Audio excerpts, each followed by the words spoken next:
मंगेश काळुके हत्या प्रकरणी निषेध व्यक्त करत घारे यांनी मी सकाळी 7 वाजता निघून 9 वाजता एअरपोर्टला पोहोचलो आणि मी फ्लाईटमध्ये बसल्यानंतर माझा मोबाईल 1-2 तासासाठी बंद होता. नंतर मी फ्लाईटमधून 11 वाजता अहमदाबादला उतरलो.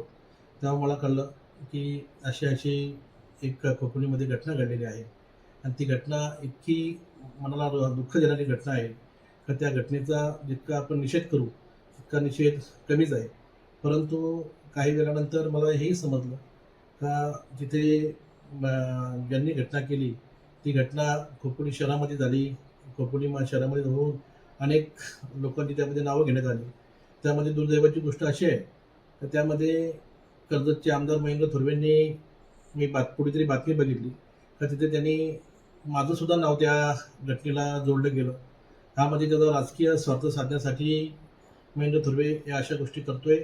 मी अगदी मनापासून मी अगदी धार्मिक ठिकाणी आलेलो आहे आणि मी धार्मिक ठिकाणी येऊन मी माझी शपथ घेऊन सांगतो माझा या घटनेशी कुठल्याही प्रकारचा संबंध नाही आणि जो मयत व्यक्ती आहे त्यांच्यावर आज हत्या झाली आहे तो माझा सख्खा जवळचा नातेवाईक आहे आणि त्या माणसावर जी हत्येचं ऐकून मलाच इतकं वाईट वाटलं.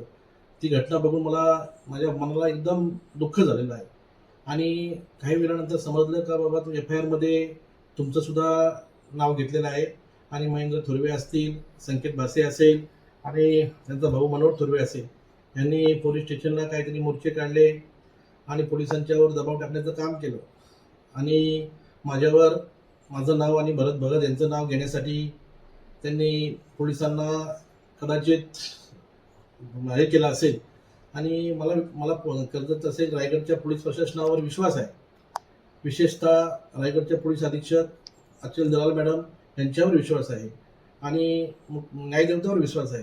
मी असं कधीही चुकीचं असं घाणेरडं काम मी कधी करणार नाही आणि केलं असेल तर पोलिसांनी त्याची कठोर चौकशी करावी आणि जे कोणी आरोपी या गुन्ह्यामध्ये असतील त्यांच्यावर कठोर कारवाई झाली पाहिजे ही सुद्धा माझी स्वतःची मागणी आहे.